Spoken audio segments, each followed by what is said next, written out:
एक ब्राह्मण रहते थे काशी में और उनके कोई संतान नहीं थी। बहुत ध्यानपूर्वक सुनिएगा। महादेव के चरणों में जाकर के उन्होंने अनन्य उपासना की, खूब तपस्या की। उनके भाव से प्रसन्न होकर के महादेव प्रकट हो गए और प्रकट होकर के बोले, विप्रदेव वर मांगो, क्या चाहिए? बोले, महाराज कुछ नहीं चाहिए, केवल गृहस्थ आश्रम में एक ही वस्तु की अभिलाषा होती है कि एक संतान घर में हो। मैं आपकी नगरी में रहता हूं, नित्य आपका सेवा करता हूं। मैंने वेद आदि कर्मकांड आदि इन नियमों को भी इसलिए सीखा था कि आपकी अर्चना कर सकूं। इनसे मेरा कोई और प्रलोभन नहीं है, लेकिन मेरा अभी एक प्रलोभन है कि मुझे एक संतान चाहिए और वो मुझे केवल आप प्रदान कर सकते हैं। इसलिए मैं घनघोर तपस्या कर रहा हूं कि महादेव प्रसन्न हो तो मुझे दे सकते हैं। भगवान शिव विश्वेश्वर यहीं गंगा के तट पर काशी में ब्राह्मण देवता से बोले, कैसा पुत्र चाहते हो? संतान दो प्रकार की होती हैं। वैसे तो संतान चार प्रकार की होती हैं। उत्तमः चिंतितः कुर्यात् प्रोतत्कारी तु मध्यमः, अधमो अश्रद्धया कुर्यात् अकरतो। चार प्रकार की संतान है।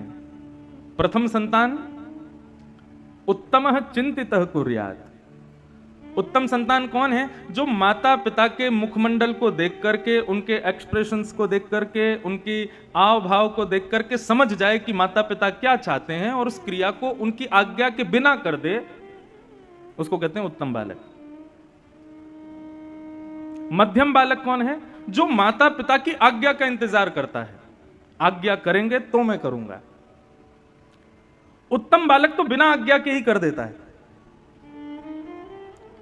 उत्तम, मध्यम, साधारण बालक कौन है? साधारण भी नहीं, यहां तो अधम बताया। अधम बालक कौन है? बोले, माता पिता की आज्ञा होने के बाद उस क्रिया को करेंगे तो सही, लेकिन 4 सुनाएंगे, पहले मां को, 5 सुनाएंगे पिताजी को, फिर करेंगे।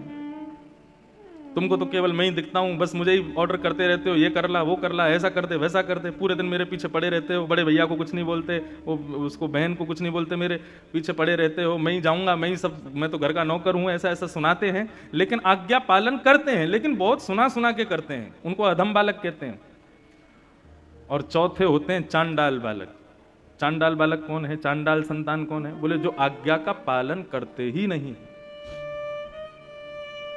मणिकर्णिका घाट के बगल में एक मंदिर है जो कि आधा टेढ़ा है। जब ये मंदिर का निर्माण हुआ तो यहां के निर्माण कराने वालों ने ब्राह्मणों से कहा कि संकल्प करो। और संकल्प में क्या संकल्प करो? कि इस मंदिर को बनवाने वाला मैं मातृ ऋण से उऋण हो जाऊं, अपने मातृपितृ ऋण से उऋण हो जाऊं। ब्राह्मण देवता जैसे संकल्प का जल हाथ में दिया, इतने में ही मंदिर धस गया और संकेत कर दिया उस मंदिर ने कि पूरे विश्व के ऋण से उऋण हो जाओगे, लेकिन मातृ ऋण से कभी उऋण नहीं हो पाओगे। अपने माता पिता के ऋण से, उन्होंने जो तुम्हारे लिए किया है उसका ऋण तुम इस जन्म में कभी नहीं चुका पाओगे। उसका प्रतीक है काशी, और काशी के मणिकर्णिका का वो मंदिर हम नित्य दर्शन करते हैं। जब आते हैं तो नाव में से वो टेढ़ा सा मंदिर दिखाई देता है। तो उत्तम बालक कौन है? जो माता पिता के आज्ञा से पहले ही पहचान जाए कि क्या करना है। महादेव ने ब्राह्मण से कहा, कैसा बालक चाहिए तुमको? कुपुत्र चाहिए कि सुपुत्र चाहिए? ब्राह्मण ने कहा, दोनों की डेफिनेशन बताओ, कुपुत्र किसे कहते हैं, सुपुत्र किसे कहते हैं?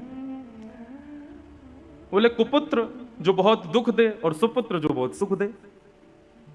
ब्राह्मण देवता बोला, फिर तो सुपुत्र ही चाहिए हमको, दुख देने वाला बालक क्यों मांगेंगे? महादेव विश्वेश्वर कहने लगे, लेकिन एक नियम लागू होगा। क्या? कुपुत्र मांगोगे तो उसकी आयु बड़ी लंबी होगी, लेकिन सुपुत्र मांगोगे तो बहुत जल्दी मर जाएगा। 5 साल की आयु रहेगी बस उसकी। बताओ क्या चाहिए, कुपुत्र चाहिए कि सुपुत्र चाहिए? ब्राह्मण देवता बोला, ये तो आप गेम खेल गए मेरे साथ। संतान भी दे रहे हो और ऊपर से अपने नियम भी लगा रहे हो, और उसमें भी ऐसा नियम लगाया है कि मैं कहां जाऊं। अगर पुत्र मांगूं लंबी आयु वाला तो वो दुख देगा, तो ऐसे ऐसे पुत्र का फायदा क्या? और सुपुत्र मांगूं तो फिर 5 साल के लिए ही मिलेगा। ये तो महादेव आपने मेरे को फंसा दिया, उलझा दिया मेरी बातों में। महादेव बोले समय नहीं है, अन्नपूर्णा बुला रही हैं, जल्दी करो। तो बोले प्रभु लंबे दुख से अच्छा तो क्षण भर का सुख है, तो आप कृपा करो सुपुत्र बालक दो। मैं ठीक है 5 साल ही सही, उस सुख तो पाऊंगा, संतान दो। विश्वेश्वर ने आशीर्वाद दिया और इसी काशी की नगरी में उस विप्र देवता के यहां एक तेजस्वी ओजस्वी, बिल्कुल भगवान शिव कैसे हैं, मैं नित्य अपने मंगलाचरण में यहां एक श्लोक बोलता हूं, उसमें महादेव का स्वरूप के वर्णन है। ध्याये नित्यम महेशम रजत गिरिनिभम चारु चंद्रावतंशम। शंकर जी का स्वरूप कैसा है? देखो बंधुओं, भगवत तत्व जो है ना, ये देखने का विषय नहीं। लोग कहते हैं आपने भगवान को देखा, अरे हम अपनी आंखों से अपनी खुद की नाक नहीं देख सकते जब तक शीशा आगे ना हो। आंखों के कितनी पास होती है नाक, देख सकते हो? अपना खुद का चेहरा नहीं देख सकते हम अपनी ही आंखों से, हम उस ईश्वर को देखने की बात करते हैं। ईश्वर देखने का विषय नहीं है, ईश्वर अनुभव का विषय है। प्रेम करने का विषय नहीं है, प्रेम अनुभव का विषय है।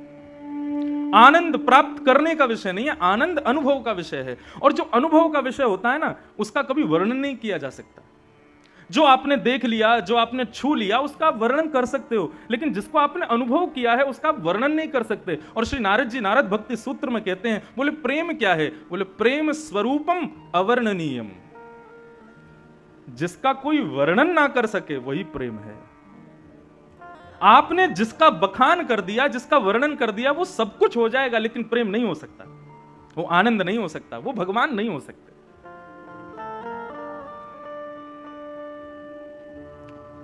ब्राह्मण देवता के बालक हुए। अब ज्यों-ज्यों बालक बड़ा होता जावे, ब्राह्मण की चिंता बढ़ती जावे। बालक इतना सुंदर, शिव जैसा। शिव कैसे हैं? बोले जैसे चांदी का कोई पहाड़ हो, ऐसे चमकते हैं महादेव। यदि कभी प्रकट हो जाए तो ऐसे दिखेंगे, बिल्कुल शिव जैसा वो बालक। उसकी क्रियाएं, उसकी मुस्कान, उसकी अलकावली, उसका मुखमंडल, सबको देख करके सुख लगता है। लेकिन पिता नित्य चिंता करते हैं कि ऐसे बालक का क्या फायदा, 5 साल बाद तो चले जाना है। धीरे धीरे वो बालक बड़ा हुआ और नित्य उसको गंगा स्नान कराते, नित्य विश्वनाथ का दर्शन कराते, नित्य काशी के संतों को प्रणाम करवाते, काशी के विद्वानों के सन्मुख ले जाकर के बैठाते। उस बालक की ऐसी स्थिति हो गई, वो सबको प्रणाम करता था। एक बार जब उसकी आयु 4 वर्ष की हो गई, 1 साल की आयु रह गई, तो उस बालक को लेकर के उसके पिता एक संत के पास गए और रोते हुए अपना दुख दर्द बताया। बोले महाराज, महादेव ने मुझे ये दिया है, लेकिन इसकी आयु केवल 5 साल की है और ये 4 साल का हो गया, मैं इसके बिना रह नहीं पाऊंगा। आप कैसे भी इसको जीवित रखो, इसकी आयु बढ़ाओ। आप संतों में ताकत है, आप चाहो तो महादेव को कह सकते हो मेरा भाव। संतों ने एक ही आज्ञा की, बोले यदि तुम चाहते हो ये बालक जीवित रहे, तो इस पर संतों की इतनी कृपा हो जाए, इतनी कृपा हो जाए कि उस कृपा को महादेव चाहते हुए भी कभी नष्ट ना कर पाए। और वो कब होगा? बोले खंबायु यज्ञम सलिलम महिम च। आंखों के आगे दिखने वाली हर वस्तु को इससे प्रणाम करवाओ। प्रणमे दंडवत, दंडवत प्रणाम करवाओ।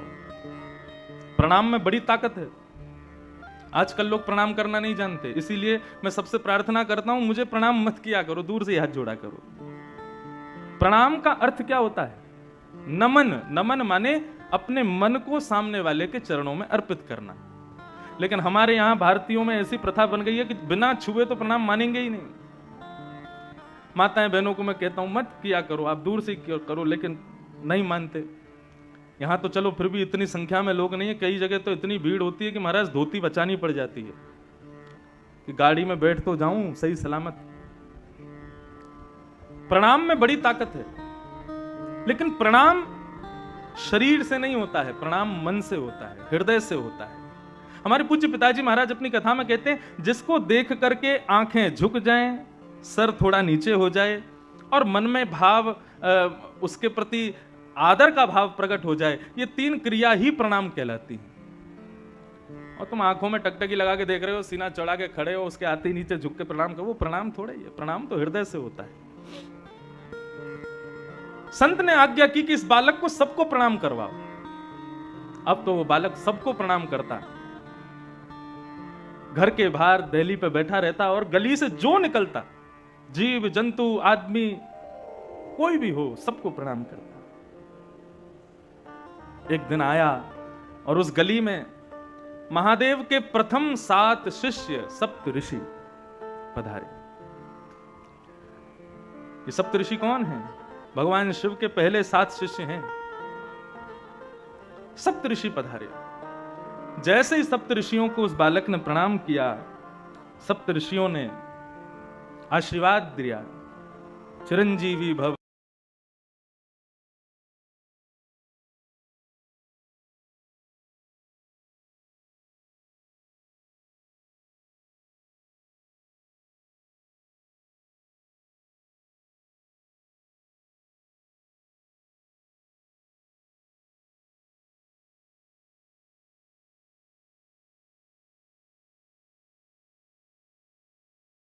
सप्त ऋषि हैं, महादेव के शिष्य हैं। ब्रह्म वाक्यम जनार्दनम, ब्राह्मण की वाणी जनार्दन की वाणी होती है।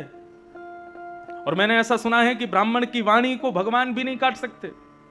अब मेरे बालक की जिम्मेवारी आपकी है, 5 साल का ये हो जाए, इसका यदि बाल बाका हुआ तो पूरे नगर में ढिंडोरा पीटूंगा कि ब्राह्मणों की ऋषियों की बात मत मानना, ये झूठ बोलते हैं। सप्त ऋषि बोले, इस गली में लेके कौन आया था हमको? आपस में सब चर्चा करने लगे, बोले क्या करें, बड़े फंसे यहां तो। ब्राह्मण ने अपने बालक का हाथ ऋषियों के हाथ में दिया, बोले अब इसकी रक्षा आप करो, जब 6 साल का हो जाएगा तब लूंगा वापस। 5 साल में एक वर्ष चिंता में नहीं रह सकता, अब आप इसको संभालो। सप्त ऋषि उस बालक को लेकर के बैठ गए, बोले क्या करें, महादेव से तो आर्ग्यूमेंट कर नहीं सकते, हमारे गुरु हैं, शिष्य को चाहिए कि गुरु से कभी कुछ इस प्रकार का वाद संवाद ना करे। तब ऋषियों ने विचार किया, बोले सृष्टि के रचयिता ब्रह्मा हैं, ब्रह्मा के पास चलो, वही कुछ कर सकते हैं।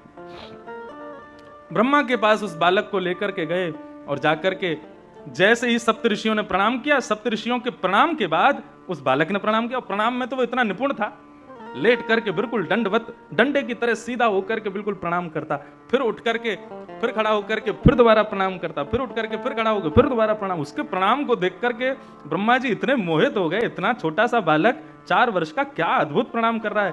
महादेव ब्रह्मा जी ने उसको आशीर्वाद दिया, चिरंजीवी भव, चिरंजीवी भव, चिरंजीवी भव।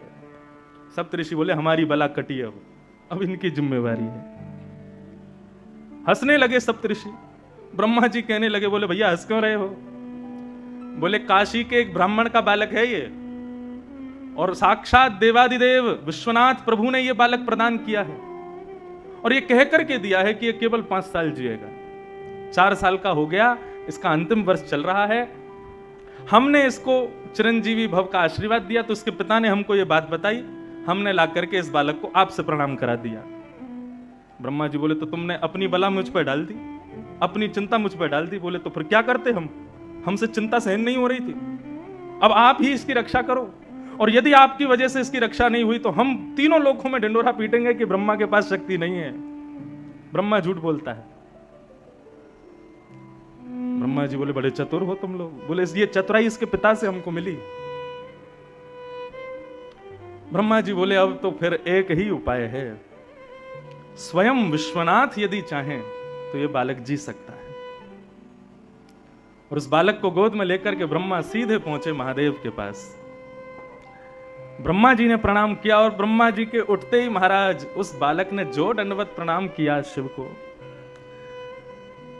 बाकी सब तो बैठे बैठे उसका प्रणाम देखते थे, लेकिन महादेव तो उठ करके गए और बालक को हृदय से लगा लिया। बोले बालक चिरंजीवी भव, चिरंजीवी भव। जब महादेव ने आशीर्वाद दिया, सप्त ऋषियों के नेत्र सजल हो गए, ब्रह्मा के नेत्र सजल हो गए,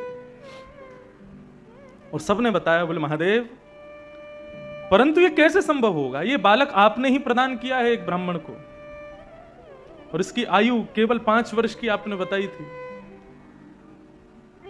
महादेव को याद आया, बोले अरे ये तो वो प्रकांड विद्वान एक ब्राह्मण, उनका बालक है क्या? बोले हाँ, ये आपने ही तो दिया है, अब आप इसको चिरंजीवी कैसे बनाएंगे? बोले मेरी जिम्मेवारी है, तुम लोगों ने मुझे दी है, तो अब मैं देखता हूं कि यमराज इसका बाल बांका कैसे करता है, और वैसे भी ये मेरा ही है। महादेव ने अपना स्वरूप शिवलिंग उस बालक को प्रदान किया और कहा, बेटा यहां काशी गंगा के तट पर बैठो और नित्य प्रातःकाल स्नान करके इस पर बिल्व पत्र चढ़ाना, राम राम मंत्र का जाप करना और कभी कभी ओम नमः शिवाय का जाप करना। तुम्हारा कोई काम नहीं है, पूरे दिन केवल मेरे इस शिवलिंग पर तुम बिल्व पत्र चढ़ाते रहो। वो बालक नित्य विश्वनाथ की आज्ञा से उस शिवलिंग की पूजा करने लगा। 5 वर्ष जैसे ही पूर्ण हुए, 5 साल का वो बालक जैसे ही हुआ, यमराज प्रकट हो गए। अपनी तलवार से उस बालक के सर में प्रहार करने वाले थे, इतने में ही महादेव का त्रिशूल सामने आ गया और आकर के महादेव ने कहा, क्या कर रहे हो? बोले, प्रभु इस बालक का जीवन आज पूर्ण होने वाला है, इसको लेने आया हूं। बोले, आपको कैसे पता इसका 5 साल का जीवन है? बोले, क्योंकि ये बालक आपने ही उस ब्राह्मण को दिया था और 5 साल की आयु कह करके दिया था, तो मैं तो आपकी बात की रक्षा करने के लिए इस बालक को लेने आया हूं। 5 साल पूरे हो गए, अब इसके जाने का समय हो गया। महादेव बोले, इस बालक को उस ब्राह्मण को किसने दिया? यमराज बोले, आपने दिया। ये 5 वर्ष जिएगा, ये आज्ञा किसने की? बोले, आपने करी। तो बोले, तो तुम जानते हो शिव का दिन कितना बड़ा होता है? सतयुग त्रेता द्वापर कलयुग, सतयुग त्रेता द्वापर कलयुग, सतयुग त्रेता द्वापर कलयुग जब 71 बार बीत जाते हैं तब एक कल्प पूर्ण होता है। ऐसे अनंत कल्प पूर्ण होते हैं तब ब्रह्मा की एक रात्रि होती है। ऐसा ब्रह्मा भी अपने अनंत रूप बदल देता है तब महादेव का एक दिन होता है। और ऐसे महादेव ने इसको 5 वर्ष जीने का आज्ञा की है, तो इसका 5 वर्ष कितना लंबा है तुम अब गणित लगाते रहो। ये सामान्य 5 वर्ष के लिए जीवित नहीं रहेगा, ये महादेव के 5 वर्षों तक जीवित रहेगा। और वही बालक इस काशी में मार्कंडेय ऋषि के नाम से जाने गए, जो आज तक चिरंजीवी है। और बंधुओं, इनका नाम मैंने क्यों लिया है? यही मार्कंडेय मुनि अपने अनुभव से कहते हैं। जब प्रलय देखा, सबका नाश देखा इन्होंने, लेकिन एक का नाश नहीं देखा। किसका? करारविंदेन पदारविंदम मुखारविंदे विनवेशयन्तम वटस्य पत्रस्य पुटे शयानम् वालं मुकुंदम मनसा स्मरामि। श्री कृष्ण गोविंद हरे मुरारे, हे नाथ नारायण वासुदेव, जिह्वे पिबस्वा मृतमेत देव, गोविंद दामोदर माधवे। ये बात मैं इसलिए कह रहा था कि मार्कंडेय ऋषि को इतनी लंबी आयु भगवान ने दी, महादेव ने दी, विश्वनाथ ने दी। किसके लिए दी? ताकि वो हमारे कन्हैया के आश्रित हो जाएं, ताकि वो हमारे बाल मुकुंद का दर्शन करें। कैसा दर्शन किया? मार्कंडेय मुनि ने तपस्या की और तपस्या करके भगवान से प्रार्थना की, मैं प्रलय देखना चाहता हूं, प्रलय कैसी होगी। भागवत के 11 स्कंद में, 12 स्कंद में प्रलय का दर्शन आता है मार्कंडेय मुनि का। और जब भगवान ने मार्कंडेय ऋषि को प्रलय का दर्शन कराया, सब कुछ जल निमग्न हो गया। तभी वो देखते हैं कि एक बट का पत्ता तैरता हुआ आ रहा है। मार्कंडेय मुनि ने ऊपर चढ़ करके जैसे ही देखा तो क्या देखा? करार विंदे, अपने हाथों से, करार विंदेन पदार विंदम, अपने हाथ, दोनों हाथों से अपने एक पैर को पकड़ करके, मुखार विंदे विनवेशयंतम, अपने चरण के एक अंगूठे को एक नन्हा सा बालक पी रहा है। करार विंदेन पदार विंदम मुखार विंदे विनवेशयंतम वटस्य पत्रस्य पुटे शयानम बालम मुकुंदम मनसा स्मरामि। सबका प्रलय हो गया, नन्हे से हमारे गोपाल जी का प्रलय नहीं हुआ। ये दर्शन मार्कंडेय ऋषि ने किया। भगवान अपने पैर का अंगूठा क्यों पीते हैं? ठाकुर जी कहते हैं पूरा विश्व इसको पीता है। इनको धो धो के ये क्या है? ये ठाकुर जी के अंगूठे का जल ही तो है। आज हमारे वेद पंडित जी बहुत बढ़िया बात बता रहे थे। बोले कि देखो महाराज जी, गंगा जल को सब लोग मुख से लेते हैं, सिर से लगाते हैं, स्नान करते हैं, लेकिन महादेव, बोले महादेव तो गंगा जी को ही मुकुट बना के पहनते हैं, अपने सिर पर ही धारण करते हैं। बोले श्री नारायण के चरणामृत उसको नीचे भी नहीं आने देते, अपनी जटाओं में बांध करके रखते हैं। सबके अलग अलग सुंदर सुंदर मुकुट हैं, किसी का स्वर्ण का मुकुट है, किसी का पद्मराग का मुकुट है, किसी के अन्य अन्य धातुओं के मुकुट हैं, लेकिन महादेव का मुकुट क्या है? बोले गंगा ही उनका मुकुट है, श्री कृष्ण चरणामृत ही उनका मुकुट है। इन दोनों में ज्यादा अंतर नहीं है, ये हरि और हर, ये दोनों एक ही हैं, एक दूसरे के साथी हैं, एक दूसरे के स्वामी भी हैं और एक दूसरे के सेवक भी हैं। जैसे ही शिव जी को पता चला कि रघुनाथ जी ने समुद्र पर सेतु बनाया, सब दूतों ने आके बनाया, बोले जय हो रघुनंदन राम की जय हो। शिव जी बोले क्या हुआ? बोले आज रघुनाथ जी ने समुद्र पर सेतु बनाया। लेकिन शंकर जी ने ये नहीं सुना कि समुद्र पर सेतु बनाया। बोले अच्छा, समुद्र मतलब ससुर जी, काट दिया, चलो तो हम पीछे क्यों रहे। जब आया समय तो ले दक्ष का ही सर काट दिया, फिर बहुत प्रार्थना करने पर बकरे का सर लगा दिया, लेकिन पीछे नहीं हटे हैं। अनुब्रजाम में हम नित्यम, किसका अनुगमन कर रहे हैं? बोले कि जो हमारे हरि करेंगे वही हम करेंगे। दोनों एक दूसरे के समान हैं, दोनों में कोई भेद नहीं है। शिव दो द्रोही मम दास कहावा, सोनर सपनु मोह न पावा। भगवान श्री राम कहते हैं यदि कोई शिव द्रोही है और मेरा दास है, लेकिन शिव से द्रोह करता है, सोनर सपने मोह न पावा, वो नर मेरी प्राप्ति कभी नहीं कर सकता। और यही बात शंकर जी कहते हैं, कोई मेरा अनन्य भाव रखता है लेकिन नारायण का अपमान करता है, रामकृष्ण की अवहेलना करता है, उस व्यक्ति को स्वप्न में भी मेरा दर्शन नहीं होगा। नारायण तो फिर भी दर्शन से ही वंचित करेंगे, लेकिन महादेव तो त्रिशूल ही घुसा देंगे सीधे। इसलिए दोनों में भेद मत मानो, दोनों में कोई भेद मत रखो। ऐसे हर की भूमि में हरि पधारे हैं, इसलिए मन का भाव था कि यहां दशम स्कंद को प्रधान लेकर के आज से कथा की जाए, और विशेष भाव से पूरी कथा में केवल दशम स्कंद का ही मुख्य भाव रखा जाए, जहां पर भगवान की बाल लीला आदि लीलाओं का ही श्रवण करने का हम सबको सुख प्राप्त हो, सौभाग्य प्राप्त हो।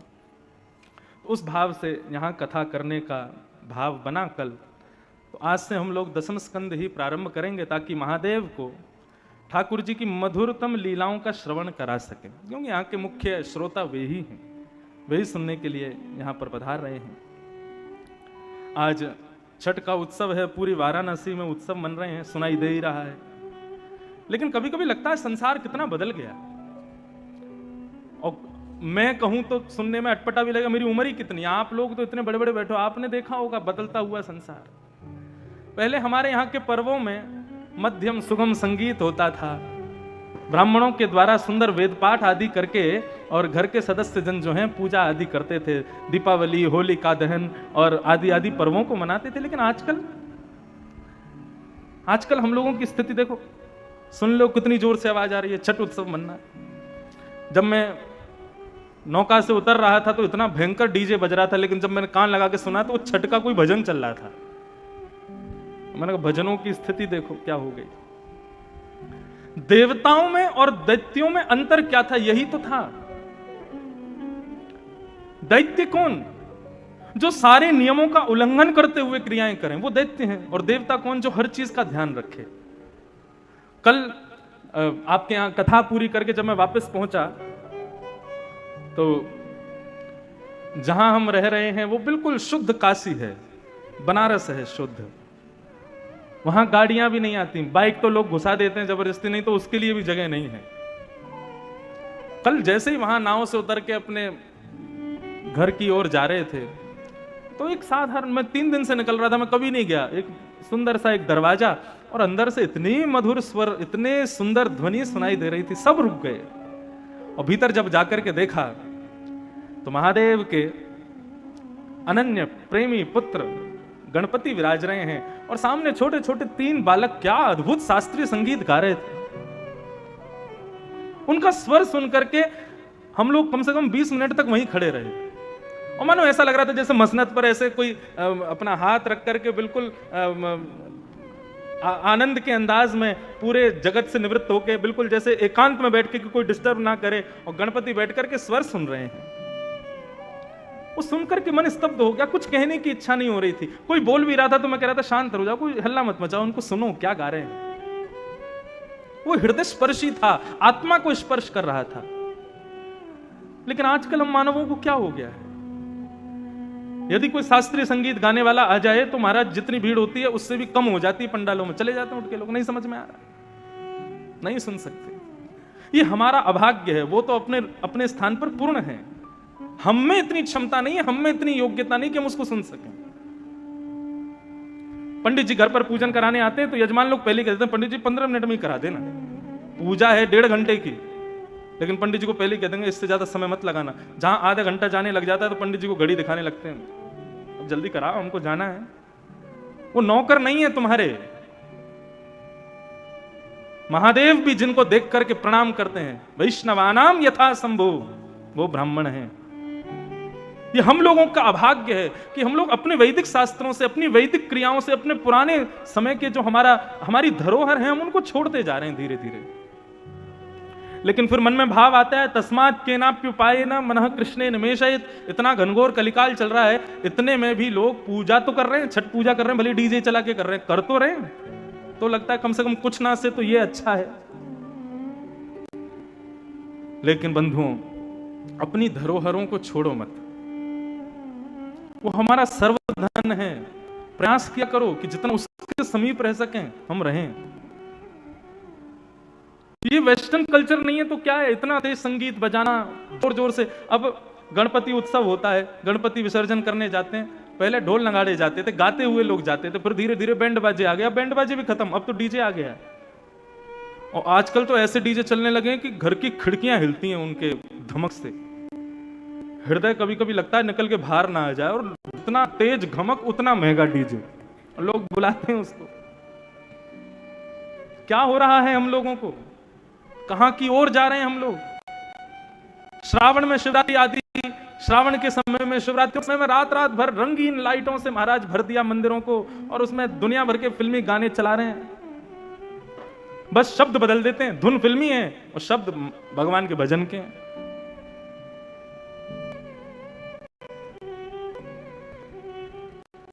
अपनी तत्वता को मत छोड़ो, देव बने रहो, दैत्य मत बनो। देव भी मत बनो, दैत्य भी मत बनो, इंसान बने रहो।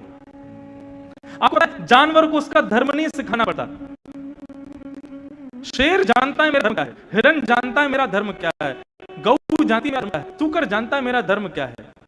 मानव को ही समझाना पड़ता है तेरा धर्म क्या है, सीख ले, इंसान बन जा, मानव बन जा। क्योंकि हम सब भूल निकल चुके हैं उस मार्ग से आगे। तो छठ पूजा की सबको बहुत बहुत बधाई, शुभकामनाएं। तो हम लोग आज मन में विचार आया कि दसम स्कंद से ही कथा को प्रारंभ करें, और फिर ठाकुर जी के चरणों में ये दसम स्कंद के भाव से ही आगामी 5 दिनों तक इसी को ही श्रवण करेंगे, जहां पर भगवान की सुंदर मधुर लीलाओं का श्रवण लाभ हम सबको प्राप्त होगा।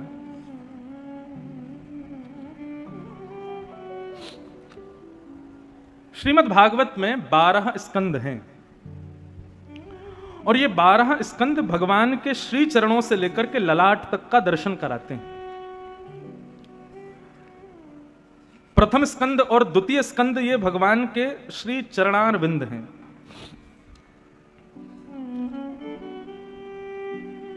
ध्यान से सुनिएगा, 12 स्कंद पूरी भागवत का दर्शन। तो प्रथम और द्वितीय स्कंद जो है भगवान के चरण हैं। एक प्रकार से कहें तो आपकी काशी भी तो भगवान के चरण हैं। हम जब प्रथम द्वितीय स्कंद सुनते हैं तो मतलब ठाकुर जी के चरणों में प्रणाम हो गया।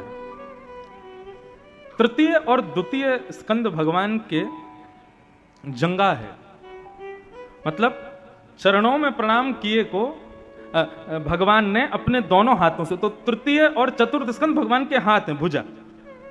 2 स्कंदों से प्रणाम किया और फिर 2 स्कंदों से क्या हुआ, भगवान ने अपने हाथों से प्रणाम किए हुए उस भक्त को उठाया।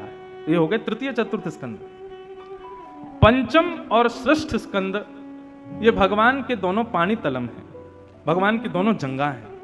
मतलब चरण में प्रणाम किए को ठाकुर जी ने दोनों भुजाओं से उठा करके अपनी गोद में लिटा दिया, जैसे एक मां अपने बालक को लिटाती है। सप्तम और अष्टम स्कंद ये भगवान के, सप्तम स्कंद उदर है, अष्टम और नवम स्कंद ये भगवान का वक्षस्थल है, दसम स्कंद भगवान का हृदय है। तो भगवान क्या करते हैं, जिस प्रकार मां अपने भूखे बालक को अपने पास बुला करके अपना पयोधर का पान कराती है, ऐसे ठाकुर जी दसम स्कंद के भाव से हमको तृप्त करते हैं। दसम स्कंद में भगवान की सारी लीलाएं हैं। एकादश स्कंद भगवान का ललाट है, मस्तिष्क है। जब बालक पेट भर जाता है, दूध पी लेता है, तो मां फिर उसको अपने पयोधर से दूर करके फिर उसके मुखमंडल को देखती है। चेहरे से ही पता चल जाता है कि वो तृप्त हुआ कि नहीं, उसकी भूख मिटी कि नहीं। एकादश स्कंद ये पुष्टि करता है कि सुनने वाले श्रोता जो हैं वो पुष्ट हुए कि नहीं, उनकी भूख पूरी हुई कि नहीं। और फिर द्वादश स्कंद जो है ये भगवान की उठी हुई भुजा है। मतलब एकादश स्कंद के बाद फिर ठाकुर जी उस बालक को गोद में ऊपर की ओर उठा लेते हैं, जैसे मां अपने बालक को दुग्ध पिला करके फिर थोड़ी देर उसके संग खेलती है, ऊंचा उठा करके उसको आनंद कराती है। इस प्रकार ये द्वादश स्कंद हैं श्रीमद् भागवत के, जिसमें से दसम स्कंद जो है ये भगवान का हृदय है। और इस दसम स्कंद में भी रास पंचाध्यायी ये ठाकुर जी का मुख्य हृदय है। तो उसी दसम स्कंद को हम आप सब लोग श्रवण करेंगे। ठाकुर जी का हृदय, ठाकुर जी का हृदय मतलब शिव का परम धन, वो हम श्रवण करेंगे। दसम स्कंद का प्रारंभ कैसे होता है? परीक्षित बीते 4 दिनों से कथा श्रवण कर रहे हैं। सुखदेव जी महाराज मंच पर आसीन हैं और सुखदेव जी परीक्षित को आज्ञा करते हैं कि परीक्षित, भगवान श्री कृष्ण ने मथुरा में जन्म लिया, जन्म लेकर के गोकुल गए, गोकुल से फिर नंदगांव गए, वृंदावन गए, आदि आदि लीलाएं की, कालिया नाग आदि को मार दिया, इतने राक्षस मारे, मथुरा जाके कंस को मार दिया, कंस को मार करके देवकी वसुदेव को मुक्त कर दिया, उग्रसेन को राजा बना करके ठाकुर जी ने सांदीपनी गुरुकुल में अध्ययन किया और वहां से आकर के ठाकुर जी बलराम जी का हाथ पकड़ के रण छोड़ के द्वारिका भागे, द्वारिका की स्थापना की, 16,108 याग किए, महाभारत युद्ध कराया और युद्ध कराने के बाद ठाकुर जी एक दिन लौट करके आए, आदि आदि कुछ लीलाएं करके स्वधाम चले गए। और ये कथा पूरी सुना करके श्री शुकाचार्य जी शांत हो गए। परीक्षित अब भी श्रवण के लिए बैठे हैं, लेकिन आज जब थोड़ी देर के लिए कथा विराम हुई तो परीक्षित ने निवेदन किया, प्रभु आप शांत क्यों हो गए? आप कहिए ना, आप सुनाइए ना। सुखदेव जी बोले, सुना तो दी कथा, मथुरा में जन्म हुआ, वृंदावन में ये किया, बरसाने में नंदगांव में ये किया और मथुरा में जाके ये किया, आदि आदि ये सारी लीलाएं हैं ठाकुर जी की, बस यही तो लीला है, इससे आगे और क्या सुनाऊं तुमको? सुना दी कथा। जब 2 श्लोकों में पूरी कृष्ण कथा सुना दी, तब परीक्षित का श्रोता होना क्या होता है ये पता चला और यहां से दसम स्कंद प्रारंभ होता है। परीक्षित निवेदन करते हुए कहते हैं, हे भगवान, कथितो वंश विस्तारो भवता सोम सूर्ययो राज्ञां चो भयवंशाना चरितं परमाद्भुतम्। भगवान, आपने मुझे इतनी सारी कथाएं विस्तार से सुनाई, मैंने सब सुनी। आपने सूर्यवंश के राजाओं की कथाएं सुनाई, चंद्रवंश के राजाओं की कथाएं सुनाई, सब मैंने सुनी। लेकिन जिनकी कथा सुनने के लिए मैं बैठा हूं, आप उनकी कथा सूक्ष्म सुना रहे हो। ऐसा तो मत करो भगवान। ये तो वही बात हो गई कि कोई बहुत प्यासा बैठा था और आपने उसको जल दिखा दिया, लेकिन जल पिलाया नहीं।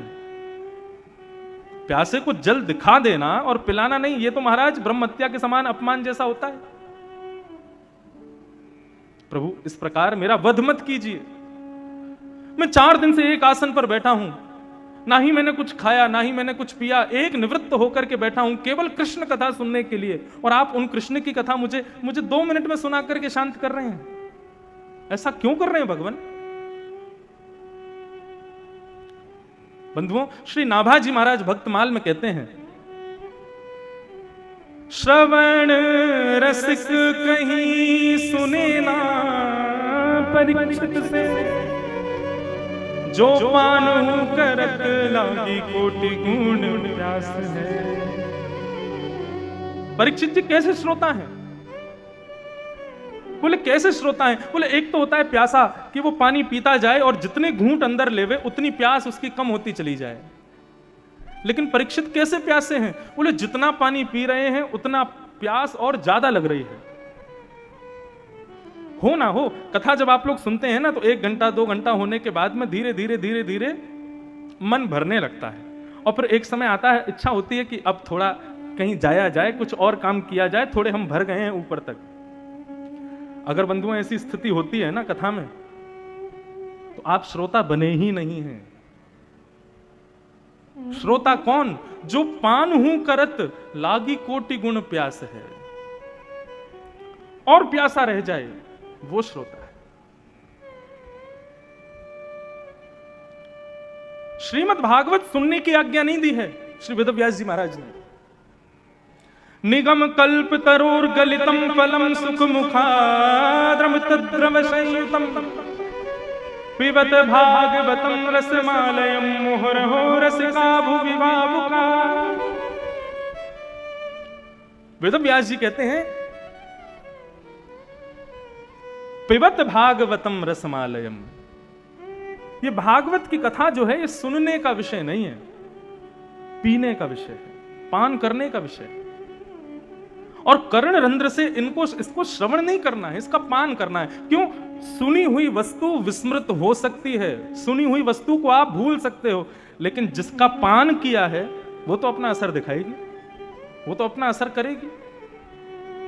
मदिरा का सेवन किया है तो मदिरा नशा करेगी, औषधि का सेवन किया है तो औषधि अपना अपना अपना गुण दिखाएगी। लेकिन औषधि का श्रवण करने से रोग दूर नहीं होता, औषधि का पान करना पड़ता है। ठीक वैसे ही श्रीमद् भागवत भव औषधि है, भव रोग को मिटाने वाली, इसका पान ही करना पड़ेगा, इसको सुनने का विषय नहीं बताया है। भागवत को श्रवण करो, पियो। श्रवण पुटे सुषमृतम, कान रूपी दोनों में भर भर के पियो। श्रीमद् भागवत में भगवान का ही अवतार हुए पृथु महाराज, जिनकी वजह से धरती को पृथ्वी कहा जाता है। पृथु महाराज भगवान से वरदान क्या मांगते हैं? 100 अश्वमेध यज्ञ किए, लेकिन 99 के बाद इंद्र ने पूरा नहीं होने दिया। जब क्रोध आया तो भगवान प्रकट हो गए।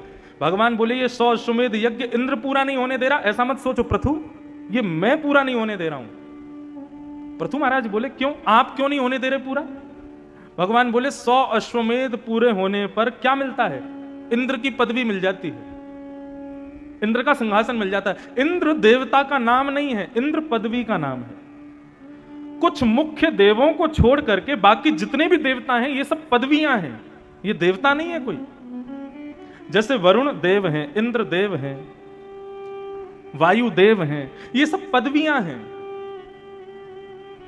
जब एक मनवंतर पूरा होगा, पुनः पृथ्वी की सृष्टि की रचना होगी, तो ये पदवियां, इन पर हम में से कोई ना कोई बैठा होगा। हम में से कोई इंद्र बन जाएगा, हमारे कर्मानुसार, हमारी भक्तियानुसार, हमारे यज्ञानुसार। हम में से ही कोई वरुण बन जाएगा, हम में से ही कोई वायु बन जाएगा।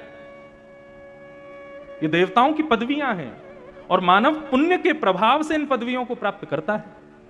बहुत लंबा विषय, उसमें नहीं जाएंगे। तो देवत्व पदवियां हैं, और यदि तुमने अश्वमेध यज्ञ 100 पूरे कर लिए तो तुमको इंद्र की पदवी मिल जाएगी। और इंद्र की पदवी, देव बनना अच्छी बात है, लेकिन देवता मेरे उतने समीप नहीं होते जितने समीप भक्त होते हैं। और प्रथु, मैं नहीं चाहता कि तुम देव बन जाओ, क्योंकि तुम मुझसे दूर हो जाओगे, इसलिए तुम्हारे 100 यज्ञ पूरे नहीं होने दे रहा मैं। मैंने कल भी कथा में कहा था, यदि मनवांछित इच्छाएं पूरी नहीं हो रही हैं तो इसका मतलब यही समझो कि ठाकुर जी आपका भला चाहते हैं, ठाकुर जी कुछ कृपा करना चाहते हैं, ठाकुर जी ने कुछ भला सोच के रखा, इसीलिए तुम्हारी इच्छाएं पूरी नहीं कर रहे वो। तब पृथु महाराज को लगा कि अरे मैं क्या प्रेम करता हूं, ठाकुर जी तो मुझसे दुगना प्रेम करते हैं। तब पृथु महाराज ने भगवान से कहा, तो मुझे दूसरा वरदान दो। भगवान बोले, क्या चाहिए? बोले, ऐसी कृपा कर दो कि मेरे शरीर में जितने रोए हैं प्रत्येक रोए में श्रवण की शक्ति प्रकट हो जाए, सुनने की शक्ति आ जाए, मेरे प्रत्येक रोए में कान प्रकट हो जाएं। भगवान बोले, कैसा विचित्र वरदान मांग रहे हो, ये क्या कहना चाहते हो? तब पृथु महाराज कहते हैं, बोले प्रभु मैं ये इसलिए मांग रहा हूं क्योंकि आपकी कथा सुनने के लिए मुझे 2 कान बहुत कम लगते हैं। मैं अपने प्रत्येक रों से आपकी कथा सुनना चाहता हूं, मैं प्रत्येक अंग से आपको सुनना चाहता हूं, आपको ग्रहण करना चाहता हूं, इसलिए मेरे प्रत्येक रोम में आप श्रवण की शक्ति प्रकट कर दो। वृंदावन की एक गोपी गाती है, आशावरी, यमुना जल भरने के लिए गई। वृंदावन की स्थिति जो पृथु महाराज मांग रहे हैं भगवान से, वृंदावन तो नित्य उसी स्थिति में रहता है। एक गोपी यमुना जल भरने के लिए जा रही है, कानों में रुई लगा करके जाती है। दूसरी गोपी ने कहा, बोले क्या कर रही है? बोले मैं कानों में रुई लगा करके जा रही हूं। बोले क्यों, कानों को क्यों बंद करके जा रही है? बोले तुझे नहीं पता, जब कोई कृष्ण बोलता है ना, जब कोई गोविंद बोलता है, जब कोई माधव बोलता है ना, तो मैं मूर्छित हो जाती हूं, मैं काम नहीं कर पाती, इसलिए मैं कानों में रुई लगा के आई हूं, कहीं कोई कृष्ण ना बोल दे, कहीं कोई माधव ना बोल दे, कहीं कोई गोपाल ना बोल दे, कहीं मैंने सुन लिया ना तो मेरी स्थिति बिगड़ जाएगी। इसे कहते हैं श्रवण, जहां सुनते ही आप अपने देहाभिमान से शून्य हो जाओ। सुनने के बाद भी देह अभिमान में है, देह अपनी फिक्र करवा रहा है तुमसे, तो तुमने सुना ही नहीं है। जहां चित्त की चिंता छूट जाए, जहां देह की चिंता छूट जाए, जिह्वा की प्यास नष्ट हो जाए, उदर की भूख चली जाए, तब समझना तुमने सुना है। उस श्रेणी में पहुंच गए हैं श्री सुखदेव जी और परीक्षित जी। तो गोपी जाती है और जाकर के जैसे ही यमुना जल भरने लगती है, पल्ली पार ठाकुर जी अपनी गैया चराते चराते कहीं दूर निकल गए, तो ठाकुर जी को बुलाने के लिए सारे ग्वाल बाल अपने मुख पर हाथ रख के कहने लगे, कन्हैया, गोपाल, माधव। और जैसे ही उन्होंने कृष्ण नाम का उद्घोष किया, सर घूमने लगा गोपी का, हाथ कांपने लगे, मटकी हाथ से गिर गई और उसी क्षण यमुना के पुलिन पर गिर गई। दूसरी गोपी ने उसके मुख पर यमुना जल छिड़का। जब होश में आई तो उसने कहा, क्या हुआ? रुदन करते हुए बोले मैं तो सोचती थी कृष्ण नाम केवल कानों से प्रवेश करता है, लेकिन आज मुझे पता चला कि मेरा प्रत्येक रों से कृष्ण नाम प्रवेश करता है। किस किस को बंद करके आऊं मैं? तब अष्ट सखा के श्री कृष्णदास जी ने उस गोपी की मनस्थिति को गाया है।